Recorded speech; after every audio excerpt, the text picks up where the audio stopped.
మార్గమధ్యంలో బావి వద్ద లాబాను యొక్క చిన్న కుమార్తె రాహేలును చూశాడు. వెంటనే ఆమెని వివాహం చేసుకోవాలని తలస్తాడు.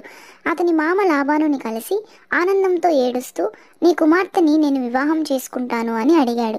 అందుకు లాబాను యాకోబును 7 సంవత్సరములు ఇంటి పనిని చేస్తే కుమార్తెని ఇస్తాను అని చెప్తాడు.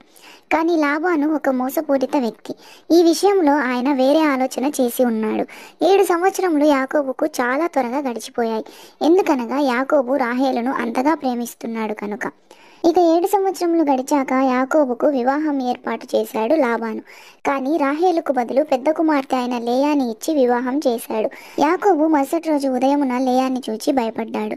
మోసపోయానని అర్థమైంది. కానీ అతను ఇంకా రాహేలును ప్రేమిస్తున్నాడు కనుక లాబాను వద్దకు వెళ్ళి ఎందుకు ఇలా చేశావు అని అడిగితే, మా నియమం ప్రకారం పెద్ద కుమార్తెకి వివాహం జరిగితేనే చిన్న కుమార్తెకి వివాహం చేయాలి అని చెప్తాడు. ఇక యాకోబు రాహేలును